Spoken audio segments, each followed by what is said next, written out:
कहते हैं वतन में आता है जब भी चुनाव का त्योहार, तो हर जगह ऐसे माहौल बनने लगता है कि लगता है भाई चुनावी रन सजने वाला है। 2024 लोकसभा चुनाव जैसे जैसे करीब आ रहा है, वैसे वैसे जगह जगह नुक्कड़ सभाएं, लोगों के बीच जो राजनीतिक बातें हैं वो बढ़ती जा रही हैं। और ऐसे में हमारे टीवी 100 की खास पेशकश आपका सांसद कौन, उसकी हम शुरुआत कर रहे हैं। आपका सबसे पहले हम बहुत अभिनंदन करते हैं, आपका स्वागत करते हैं। आपको हम पूरी तरह से क्या है माहौल, दिल्ली के साथों जो सांसद हैं उनका जो क्षेत्र है उनके बारे में पूरी तरह से हम विश्लेषण करेंगे और दिखाएंगे कि इस बार 2024 में दिल्ली का माहौल क्या है, किस रुख चुनाव जा रहा है और क्या भारतीय जनता पार्टी एनडीए और इंडिया की जो लड़ाई है उसमें भारतीय जनता पार्टी क्या एनडीए के साथ नरेंद्र मोदी की अध्यक्षता में अपनी हैट्रिक करेगी या फिर इंडिया गठबंधन पूरी तरह से उन्हें टक्कर देंगी। इन्हीं सब बातों पर पूरी तरह से हम चर्चा करेंगे। आज आपको हम बता दें हमारी शुरुआत हो रही है ईस्ट दिल्ली लोकसभा क्षेत्र से, जहां के वर्तमान सांसद की हम बात करें तो क्रिकेट में अपना नाम चमकाने वाले और 2011 वर्ल्ड कप जिताने वाले गौतम गंभीर इस क्षेत्र के सांसद हैं।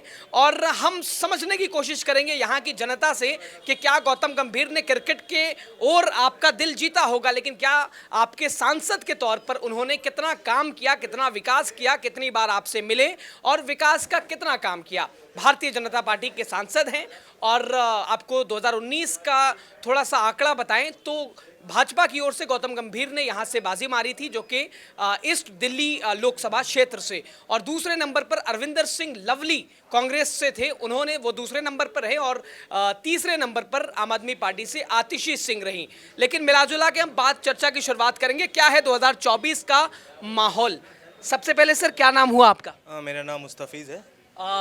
कैसे देखते हैं 2024 चुनाव पर? आमतौर पर जैसे ही चुनाव नज़दीक आता है वैसे वैसे माहौल बनने लगता है, लेकिन लोकसभा चुनाव से पहले 5 राज्यों में भी चुनाव थे तो उसे सेमीफाइनल के तौर पर देखा जा रहा था। तो आपकी क्या कुछ प्रतिक्रिया है, ज़रा सा बताएं हमारे दर्शकों को। देखिए, जैसे लोकसभा चुनाव से पहले जो पाँच राज्य चुनाव की बात जो आपने की है, तो अगर आप इस चीज़ को सेमीफाइनल मान रहे हैं तो आगे फाइनल का जो सॉल्यूशन है आपको वो भी दिख रहा होगा। वो एक दृश्य जो है वो दृश्य आपको दिख रहा हो, क्योंकि आप देख रहे हैं भारतीय जनता पार्टी जो है इन राज्यों में विफल नज़र आती है कहीं ना कहीं। जो स्ट्रांग होल्ड उनका पहले था, 2014 में स्ट्रांग होल्ड था, 2019 में जो स्ट्रांग होल्ड था, वो कहीं ना कहीं उनके विफल होने के कारण वो पाँव उनके वहाँ से ज़मीनी स्तर से उखड़ रहे हैं। तो ये चीज़ मैं ये देखना चाहूँगा आगे कि कहीं ना कहीं विफलता तो है। मैंने हाँ मानता हूँ डिजिटलाइजेशन के ऊपर बहुत काम किया है मोदी जी ने, और हाँ मैं सराहनीय नितिन गडकरी जी का भी करता हूँ, क्योंकि उन्होंने जो सही बात है उन्होंने काम किया है। लेकिन और ओवरऑल सिनेरियो में अगर हम बात करें, जो विकास की बात करें, हम विकास नहीं हो पाया है। और बात ये कहना भी चाहूँगा मैं कि कहीं ना कहीं इस चुनावी रंजिश में जो है धर्म के मोतियाँ भी पिरोई गई हैं इस ज़मीन में। मतलब इस गंगा जमनी तहजीब जो हम जिसको रिप्रेजेंट करते हैं, एक्चुअली इंडिया जिस चीज़ से बनती है, मतलब जिस चीज़ को हम रिप्रेजेंटेशन करते हैं, यूनिटी इन डाइवर्सिटी, ठीक है, उस चीज़ की विफलता हमको कहीं ना कहीं नज़र आ रही है। बस ये मैं ये कहना चाहूँगा, बस ये चुनाव के वजह से ये चीज़ हो रहा है।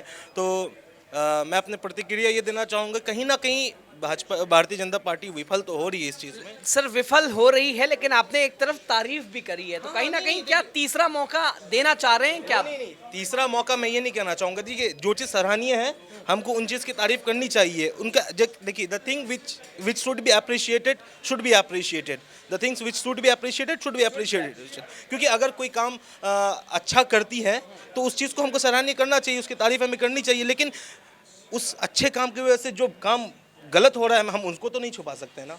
क्या इस बात से इत्तेफाक रखते हैं आप? तो कहीं ना कहीं आपकी अगर हम राय जानना चाहें एक युवा के तौर पर, तो 2024 में किसकी सरकार बनने जा रही है? क्या इंडिया अलायंस एनडीए को चुनौती देने का काम कर रही है? जी, मेरे तरफ से ये है कि इंडिया अलायंस जो है वो एनडीए को भरपूर टक्कर देगी। कहीं ना कहीं इनके पांव, ये जो इंडिया अलायंस जो बनी है इसके वजह से इनके पांव कहीं ना कहीं उखड़ चुके हैं ऑलरेडी ज़मीन पर से, और ये तिलमिलाए हुए नज़र आ रहे हैं। कभी ये वहाँ सभाएं कर रहे हैं, इनके सभाओं में लोग नहीं जुड़ते क्योंकि इनके इन्होंने जो वादे किए थे उस पर वो खरे नहीं हो पा रहे हैं, और जो वे खरे नहीं हो पा रहे हैं उन वादों पे, इनके वजह से वो तिलमिलाए हुए हैं क्योंकि इनके जो है ना वो विफल हुए हैं, इस मुकाम पे आके विफल हुए हैं। हमने इनको 10 साल देख लिया, 10 साल में इन्होंने ज़्यादा कुछ तो किया नहीं। आप देखिए डिमोनेटाइजेशन के ऊपर, उसमें इन्होंने बोला कि काला धन लाएंगे, काला धन तो आया नहीं, लेकिन जो पूंजीवाद लोग थे, अंबानी अंडानी जो थे, वो आप देख ही सकते हैं। मैं क्या बताऊँ, वो पूरा क्लियर सिनेरियो आपके सामने में है, समझे। तो बात यही है कि टक्कर तो मिलेगी इनको, कहीं ना कहीं ये भी है कि कहीं इनके पांव उखड़ ना जाएं, सत्ता से भी हट सकते हैं, ऐसा है विपक्ष के लिए। लेकिन सर सबसे बड़ा एक यही सवाल है विपक्ष के सामने कि विपक्ष में आपस में एकजुटता नहीं दिख रही है, तो ये बहुत बड़ी चुनौती मानी जा रही है विपक्ष के तौर पर।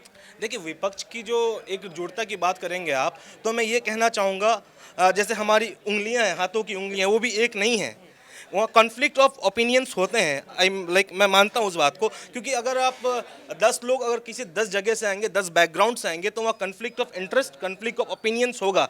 लेकिन उस कॉन्फ्लिक्ट को हटा करके किसी ग्रेटर गुड के लिए अगर काम किया जाए ना, तो वो ज़्यादा मैं बेहतर मानता हूँ। और ये जैसे इंडिया अलायंस के बारे में बोले, तो उस चीज़ में वो सफलता उन्होंने प्राप्त की है। मतलब साउथ से लेकर के नॉर्थ इंडिया तक सारे लीडर्स को जोड़ना, it's not like easy job to do. काफी अच्छी चर्चा चल रही है। एक सवाल और आपसे जानना चाहेंगे, आपके इस क्षेत्र की बात करें तो आप ईस्ट दिल्ली से ही हैं? नहीं, एक्चुअली मैं दिल्ली से तो नहीं हूँ, मैं बिहार से आता अच्छा, हूँ। बिहार से हूँ, मैं जामिया तो मिल्लिया आपका इस्लामिया वोट का यहाँ, छात्र हूँ। अच्छा, जामिया मिल्लिया इस्लामिया के छात्र हैं। हाँ। तो कहीं ना कहीं हम तो ओवरऑल पूरे देश की ही बात कर रहे हैं, और जो यहाँ के हैं हमारे भाई बैठे हैं, मैं इनसे ज़रा समझना चाहूँगा। बड़े भाई, किस रुख जा रहा है इस बार का 2024 लोकसभा चुनाव? देखिए, जो मैं अपने अगर ओपिनियन पूल से बताऊं तो हमारे यहाँ से बिल्कुल साफ़ है कि इंडिया मजबूत रहेगा यहाँ से, क्योंकि आप क्षेत्र की बात करें तो हमारे यहाँ पे मुस्लिम पॉपुलेशन ज़्यादा है, और पॉपुलेशन के हिसाब से अगर मैं बात करूँ ओखला के वोट परसेंटेज के हिसाब से, पिछली बार जो चुनाव हुआ था तो हमारे यहाँ से लवली फर्स्ट नंबर पे यहाँ से जीत के गए थे, और इस बार भी जो भी इंडिया का कैंडिडेट होगा वो उम्मीद है कि पूरा जीत के जाए। पिछली बार यहाँ के कांग्रेस के जो कैंडिडेट थे अरविंदर सिंह लवली, वो दूसरे स्थान पर रहे, तो इस बार क्या पूरी तैयारी के साथ वही आएंगे या कोई दूसरा कांग्रेस की ओर से आएगा गौतम गंभीर के सामने, भाजपा के सामने?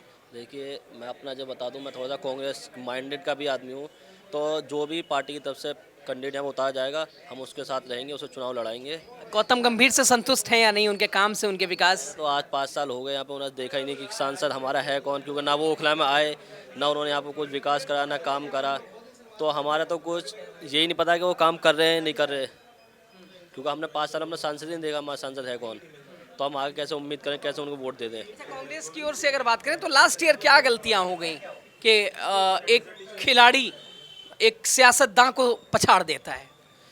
थोड़ी सी बस वो जो मोदी फैक्टर चल रहा था, सबको लगा कि मोदी जी आएंगे, विकास करेंगे, 15 लाख आएगा, काला धन आएगा, उसमें लोग थोड़े से बहक गए। लेकिन अब लोगों ने देख लिया 10 साल में ना तो काला धन आया, ना 2 लाख नौकरियां मिली, जो जो मोदी जी के वादे थे वो कुछ पूरे हुए नहीं, और बस आपस में लड़ाना, धर्म के नाम पे मॉब लिंचिंग करना, गाय के नाम पे लोगों को मारना, या जगहों के नाम बदलने, इसके अलावा तो मोदी जी ने कुछ काम करा नहीं।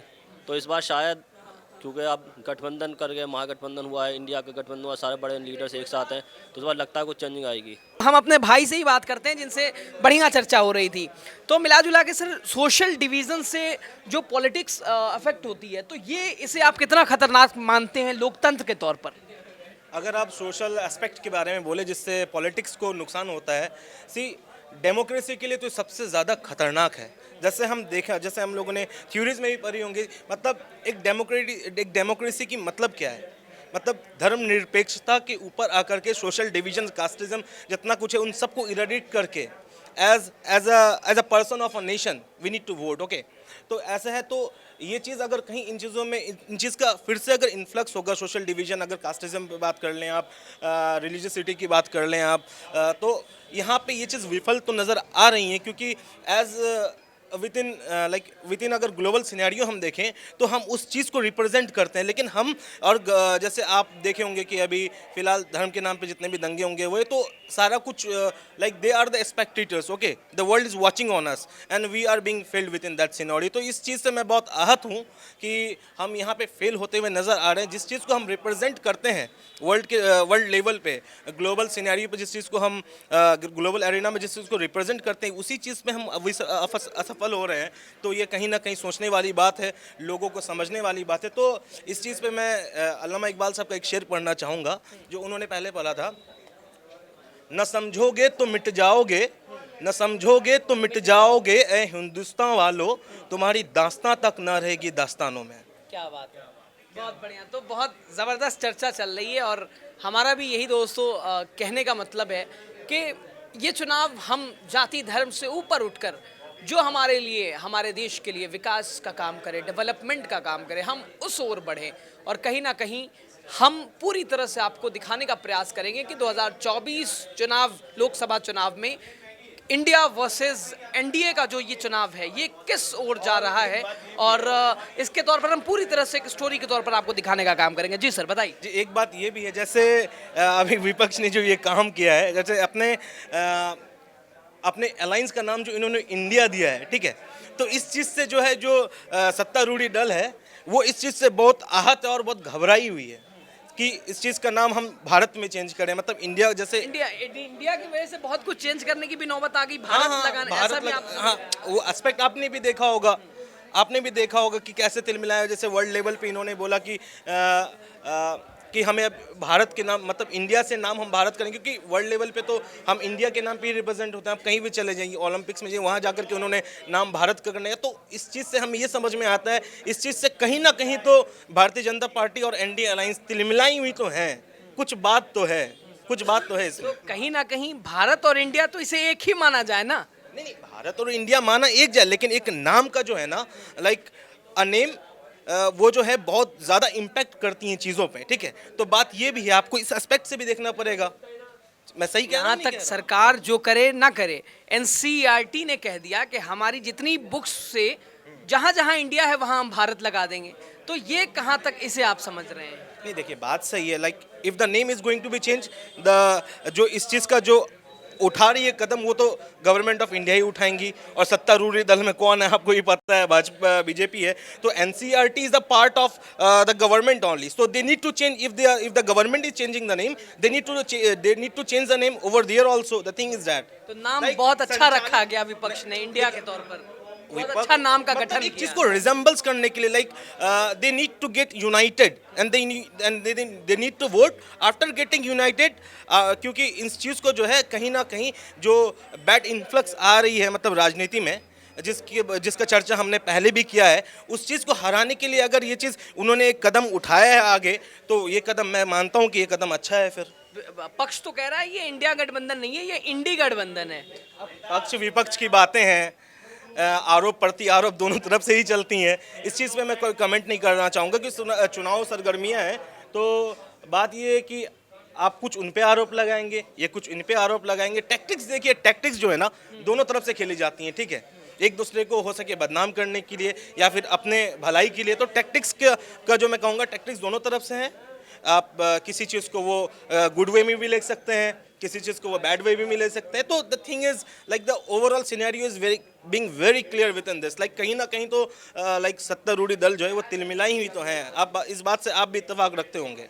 चलिए, बहुत बहुत धन्यवाद सर हमसे बात करने के लिए। तो दोस्तों, लगातार हम पहले दिल्ली से ही शुरुआत कर रहे हैं, यहाँ के 7 संसदीय क्षेत्र में जाएंगे और क्या है वहाँ की जनता का हाल और वहाँ के नेता कितना जनता से मिलते हैं, कब कब चुनाव के बाद कितनी बार अपने क्षेत्र में गए हैं, पूरी तरह से हम दिखाने का आपको प्रयास करेंगे। हमारा जो कार्यक्रम है हमारे टीवी 100 का कि आपका सांसद कौन, इस बैनर तले हम पूरी दिल्ली का भ्रमण करेंगे और पूरी रिपोर्ट आपके सामने पेश करेंगे। दिल्ली से कैमरा पर्सन कमल के साथ रजा की खास रिपोर्ट।